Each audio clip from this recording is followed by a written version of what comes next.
राधे कृष्ण दोस्तों। मेरा नाम है स्वाति पटेल। मैं आप लोगों को अपने जीवन में अभी कुछ दिनों में जो चीज़ें बीती हैं वो आप लोगों से शेयर करना चाहती हूँ, ताकि जो गलती हम लोगों से हुई वो आप लोग ना करो। अभी कुछ दिन पहले मेरे राइट ईयर का ऑपरेशन हुआ है।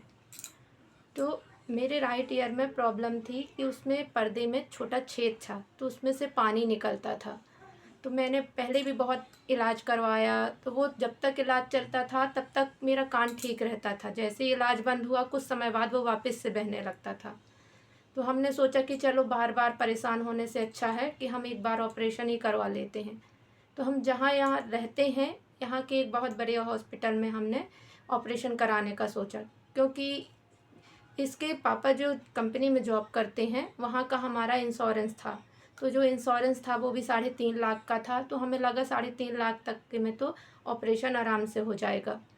तो हमने वो हॉस्पिटल में जाकर अपना इलाज करवाना चालू कर दिया। अब इलाज चालू हुआ, फिर वो दवाएं ववाएँ चली, फिर उसके बाद उसने ऑपरेशन के लिए बोला। तो जब हम ऑपरेशन करवाने के लिए आए तो फिर जो इंश्योरेंस कंपनी का रहता है उसका अप्रूवल लगता है कि पैसे अप्रूव हुए कि नहीं। तो वो वगैरह हमने फार्म वारम भरा, जो कुछ भी होता है उससे इंश्योरेंस का।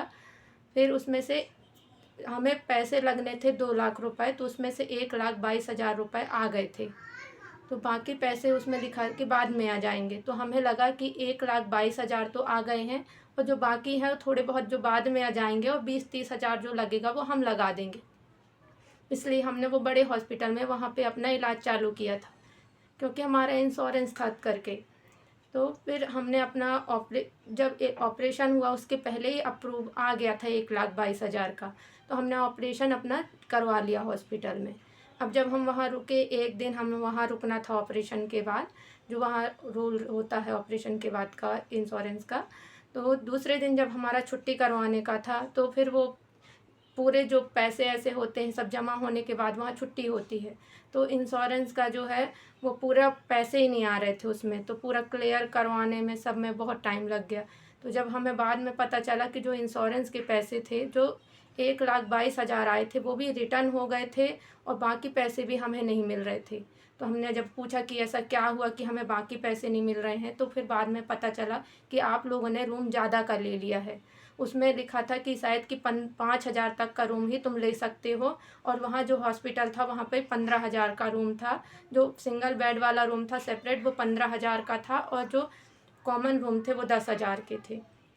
तो दो ही रूम थे वहाँ, एक 10,000 वाला था, एक 15,000 वाला था।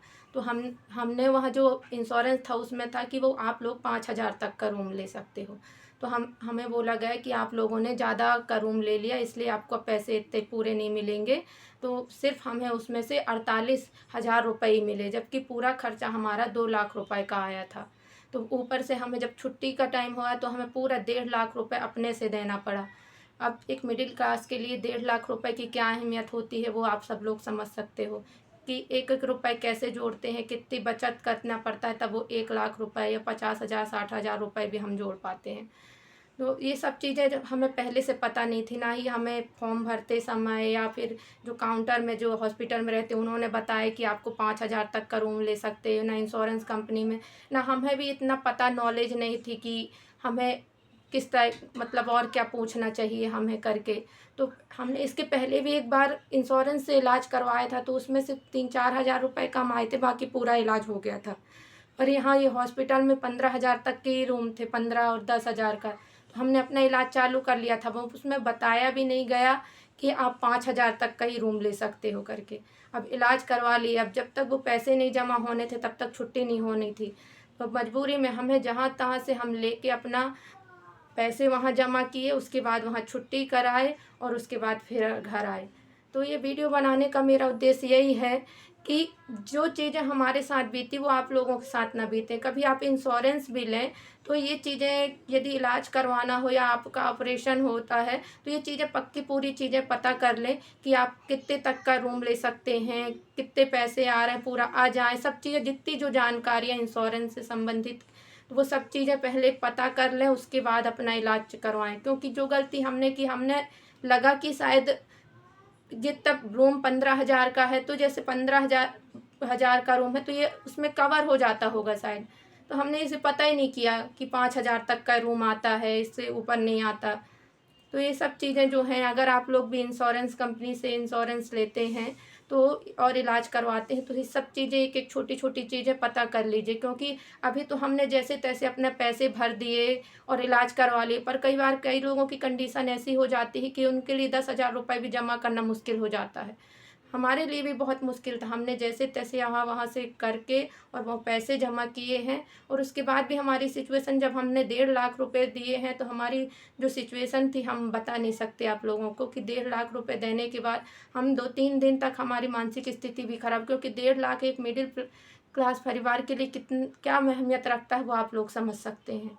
तो बस मैं इतना ही कहना चाहूँगी कि अगर आप इंश्योरेंस लेते हैं और अपना कहीं इलाज करवाते हैं तो उसकी पूरी जानकारी आप निकलवा लें कि कितना कैसा इलाज है, कितना पैसा आएगा, क्या होगा, कितने का रूम लेंगे, कितने की तब उसके बाद कहीं भी हॉस्पिटल में एडमिट हों, ऑपरेशन करवाएं और अपना इलाज कराएं। थैंक यू, धन्यवाद।